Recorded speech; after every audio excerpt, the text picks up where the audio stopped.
Hi, this is Ken with Village Green, and today I wanted to talk with you about how to set your sprinkler controller for the spring watering program. So the way you want to set the sprinkler controller here in the Dallas area for springtime, what I do is I always start with how much water do we need in the summer, and that's if it's in full sun. With spray heads, we want to be watering about an hour per week per zone. So in the spring and fall, we want this to be about 50%, about half.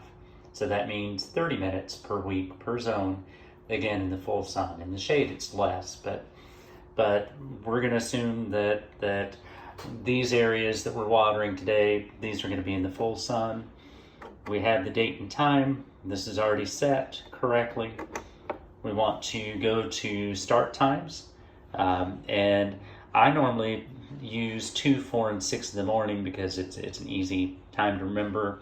Also, we want to be watering in the morning because that's when the temperature is cool and there's less wind to blow the water around. So I have this as the first start time. I'm setting this to 2 o'clock. Going to the second start time.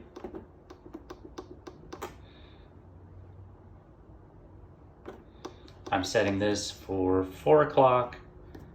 Then I'm going to go to the third start time.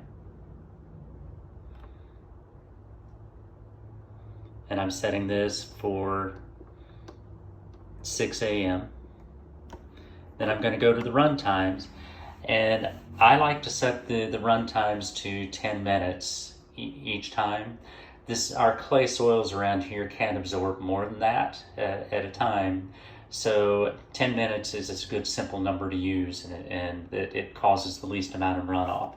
So this one is already set to 10 minutes, but you can just go up or down, pressing the up or down key, or the plus and minus, at least on this Rainbird. All controllers pretty much operate the same way. So we want to set each of these for 10 minutes, and then what's going to happen is then we'll set this the day. We only need 1 day a week right now, so whatever day is good. On this one I've set Wednesday.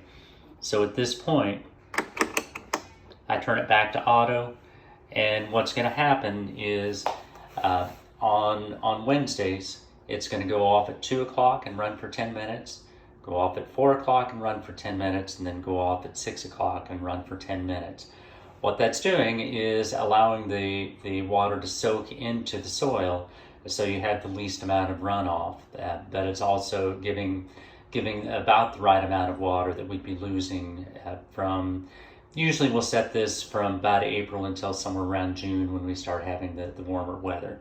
So that is how you program this. Another way you could do this, if you wanted to, if you have it set for the summer and that's this exact same program, but all you do is set a second day, because that gives you your hour where you're watering 30 minutes on one day and 30 minutes on another.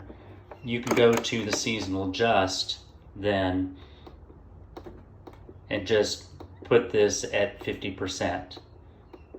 And that takes all of the zones, no matter what you program them, whether it's sun or shade, to half of what they were watering before. And so again, just half of whatever you were watering in the summertime. So that's another way to do it. But if your program doesn't, or if your controller doesn't have the seasonal adjust, the way I showed you a moment ago of just 1 day a week, 3 start times on that day, and 10-minute bursts, that is what we found is the best method. And what I've seen is the folks that follow this watering guide, out of all the lawns we take care of, these are the lawns that look the best and have the fewest problems. So this is Ken with Village Green. If you like these videos, please share them with your friends and family, and also subscribe to our YouTube channel, Village Green, your neighborhood landscape company.